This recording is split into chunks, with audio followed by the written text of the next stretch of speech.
about 38 levels above top secret. The highest is cosmic. That's, okay, I'll tell you right now, that's UFOs, aliens, and particleization. Now, like you heard a while ago, there's only probably about 25 people in the world that know things that are known at that level. No president has had that level, has ever been cleared for that level. Eisenhower was the closest. Eisenhower wanted somebody to be in charge. He tried the CIA director, and it didn't work. CIA was working primarily for itself. Most of the intelligence directors of the services were working for themselves. What happened was Eisenhower got sold out.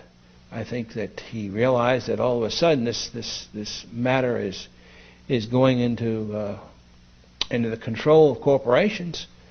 He realized that he was losing control. He realized that the phenomenon of whatever it was that we were faced with was not going to be in the best hands, and those were as far as I can remember, that was the expression that was used. It's not going to be in the best hands. In the councils of government, we must guard against the acquisition of unwarranted influence, whether sought or unsought, by the military-industrial complex. The potential for the disastrous rise of misplaced power exists and will persist. We must never let the weight of this combination endanger our liberties or democratic processes. We should take nothing for granted.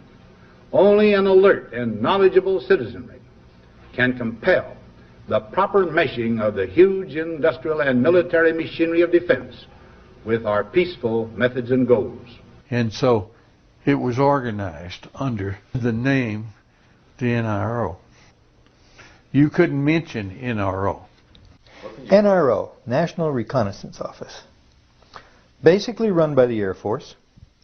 The Reconnaissance Office, from my understanding of people that I've had contacts with since I retired, has taken on a lot more responsibility, particularly towards UFO and extraterrestrial activities. You could say that they picked up where Blue Book dropped off. If you're on that level, there's an organization worldwide called ACIO. That's Alien Contact Intelligence Organization. If you pay your dues and you follow the rules, you can benefit, your government is allowed to benefit from that organization's information. Henry Kissinger headed some sort of a study group back in the 50s to study the ramifications of this information if it had leaked through a credible source. In fact, Jimmy Carter was not brought into the loop. They, for some reason, the control group, they don't trust the guy for some reason. They don't trust Jimmy Carter. They were afraid that he would come out and make statements, blanketed statements to the news media. I was contacted by Miss Marcia Smith, who was the director of the Science and Technology Division of the Congressional Research Service. She asked to meet with me, and I met with her, and she informed me that President Carter, upon taking office in January of 1977, held a meeting with then the Director of Central Intelligence, who was George Bush Sr., and demanded that the Director of Central Intelligence turn over to the President the classified information about unidentified flying objects and the information that was in the possession of the United States intelligence community concerning the existence of extraterrestrial intelligence. This information was refused to the President of the United States by the Director of Central Intelligence, George Bush Sr.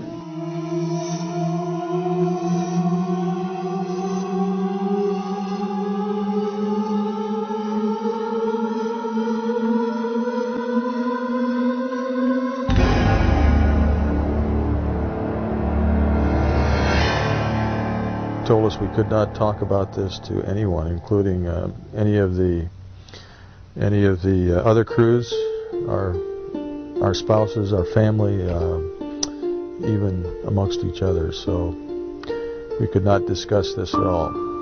In the military, they do ridicule you, and I was ridiculed a few times. I was told I would never make Master Sergeant. I was on orders for tech, but I was told I would never make Master Sergeant if I brought this crap up again. The pilots that had seen things and talked about it, some of them were let go, some of them released from their flying and treated as nutcases and things like that. At times I used to carry a nuclear weapon. In other words, I was mentally fit to carry nuclear weapons, but I'm not mentally fit if I see a UFO. Well, this criticism and this ridicule has, I think, done more to keep the story coming out than almost anything else. It had been discussed with me on numerous occasions.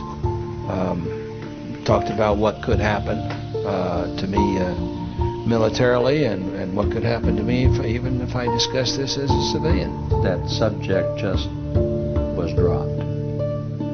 It just wasn't discussed. Anything to discredit you, and you'd never get a promotion, and I'd spend the next 3.5 years up at the North Pole living in a tent checking weather balloons. I've made no money from this. I've got nothing but pain and suffering out of it, out of talking about it. I've been harassed at my home. This was used against me partially in losing a job once in teaching. I've had a hell of a time after I've told this story, but I continue to tell the story because I think it's important for people to understand that this sort of shit goes on in the government. He was sorry he wrote the book. He was sorry he exposed the family to the ridicule, to the lawsuits. It's been very tough on our entire family. He did not want to die, leaving us with these problems. Just hope that the future people such as yourself and me will know what to do with this type of knowledge that this man brought forward. I do say that he is the first man to come forward in a high capacity.